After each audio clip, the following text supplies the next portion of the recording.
Monsoon की शुरुआत होते ही देश के कई राज्यों में मच्छर जनित रोगों के मामले बढ़ने लगे हैं। पिछले 15 से 20 दिनों में महाराष्ट्र और इसके आसपास के कई शहरों में डेंगू के केस में बढ़ोतरी की जानकारी मिली है। इस बीच हालिया रिपोर्ट से पता चलता है कि पुणे शहर में जीका वायरस का खतरा भी बढ़ रहा है। मीडिया रिपोर्ट्स के मुताबिक पुणे में जीका वायरस संक्रमण के 7 मामले सामने आए हैं। मरीजों में 2 गर्भवती महिलाएं भी शामिल है। एक अधिकारी ने बताया 28 वर्षीय गर्भवती में जीका वायरस का संक्रमण पाया गया। शुक्रवार को उसकी रिपोर्ट पॉजिटिव आई। 12 सप्ताह की गर्भवती एक अन्य महिला को भी सोमवार को संक्रमित पाया गया। मंगलवार को पुणे में एक 55 वर्षीय महिला को भी जीका से संक्रमित पाया गया। जीका का संक्रमण कुछ स्थितियों में गंभीर और जानलेवा भी हो सकता है, जिसको लेकर सभी लोगों को निरंतर सावधानी बरतते रहने की सलाह दी गई है। गर्भवती महिलाओं में जीका संक्रमण के कारण भ्रूण में माइक्रोसेफेली, असामान्य मस्तिष्क विकास के कारण सिर काफी छोटा हो जाता है तक का भी खतरा हो सकता है। आइए जानते हैं कि डेंगू और जीका में कैसे अंतर किया जा सकता है और इनसे बचाव के लिए क्या प्रयास किए जाने जरूरी है। मीडिया रिपोर्ट्स के मुताबिक इस साल मानसून से पहले ही महाराष्ट्र और आसपास के कई शहरों में डेंगू के मामलों में बढ़ोतरी दर्ज की जा रही है।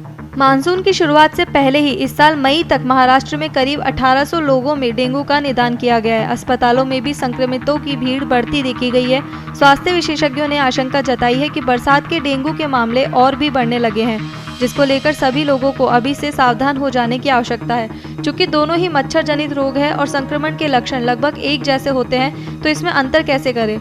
जीका संक्रमण एडीज मच्छरों द्वारा फैलता है। अगर कोई गर्भवती महिला जीका संक्रमित है तो इससे भ्रूण में भी संक्रमण होने का जोखिम रहता है। जीका वायरस संक्रमण के बाद कुछ हफ्तों से लेकर कई महीनों तक वीर्य जैसे शरीर के तरल पदार्थों में वायरस रह सकता है, भले ही आपको कभी लक्षण ना हो। ऐसे में संक्रमित व्यक्ति से संभोग के द्वारा भी जीका वायरस के प्रसार का खतरा रहता है। जीका से पीड़ित 5 में से केवल 1 व्यक्ति में ही लक्षण दिखाई देते हैं। इसमें बुखार, सिर दर्द, जोड़ों में दर्द, त्वचा में लालिमा या खुजली जैसी दिक्कतें भी हो सकती है। डेंगू बुखार भी संक्रमित मच्छरों द्वारा फैलने वाली बीमारी है। डेंगू एक व्यक्ति से दूसरे व्यक्ति में नहीं फैलता। डेंगू के मच्छर दिन के समय में अधिक सक्रिय रहते हैं, इसलिए मच्छरों को काटने से बचाव के उपाय करते रहना सबसे जरूरी माना जाता है। डेंगू वायरस से संक्रमित हर व्यक्ति में लक्षण अलग अलग हो सकते हैं। इसमें बुखार के साथ साथ मतली, उल्टी, शरीर पर चकत्ते, मांसपेशियों और जोड़ों में दर्द या सिरदर्द की समस्या हो सकती है।